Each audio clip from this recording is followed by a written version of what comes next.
Hey guys, welcome back to the channel and to today's video.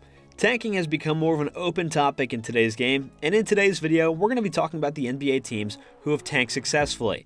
There are far more failures than success stories, but we're going to be diving into those who went from 0 to 100. First up, the Spurs tanking for Duncan.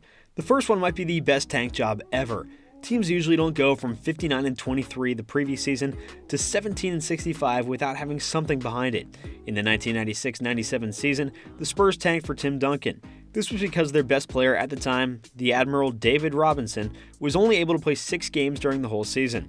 There were also some minor injuries to other players such as Sean Elliott and Chuck Person, who were both solid players on the team. The Spurs claimed that they didn't tank that year, but I bet towards the end of the year, when they were out of playoff contention and they had nothing to play for, the Spurs were okay with losing a couple more games so that they could get a better shot at Tim Duncan. Well, they ended up getting the first overall pick in the draft and got Duncan, and the rest is history. This tank job led to the Spurs dynasty, and they won 5 NBA titles with Duncan leading them the whole way.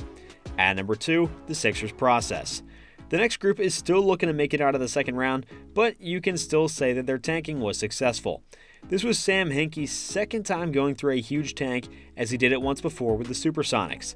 Over the course of time, they may have drafted some major busts like Nerlens Noel, Jahlil Okafor, and Markelle Fultz, but I think all those busts were worth it in the end, as they ended up with Joel Embiid and Ben Simmons, who led the team for a few years. You can say all you want about Ben Simmons in his last year and the 2021 playoff disaster with the Sixers, but he was an all-star player in multiple years. They were also one Kawhi Leonard shot away from making it to the conference finals and possibly making it to the NBA finals. They were even able to turn Ben into James Harden, and Joel Embiid obviously is an MVP candidate and the city loves him. The process may not have been a total success, but it brought the Sixers out of mediocrity and put them into the national spotlight. At number 3 is the Thunder process. Next up, we got to talk about Sam Presti's first tank job with the team that led to maybe the best trio that could have been in NBA history.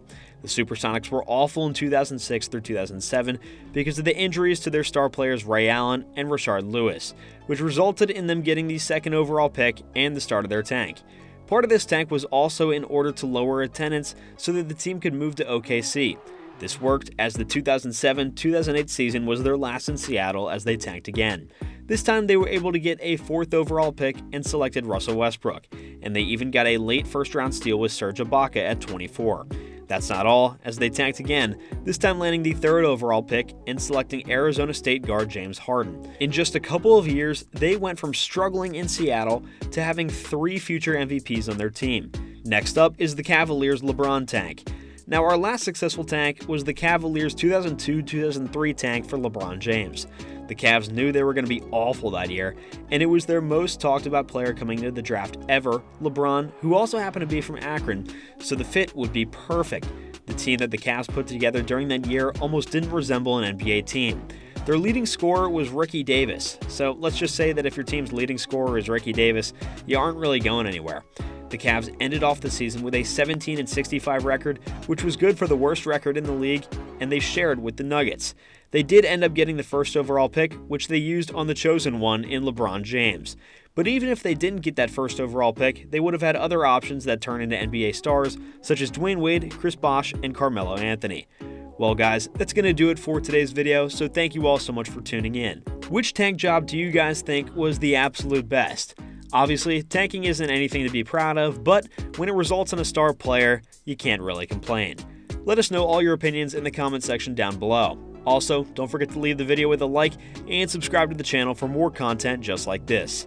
Thanks again, and we'll see you all in the next one.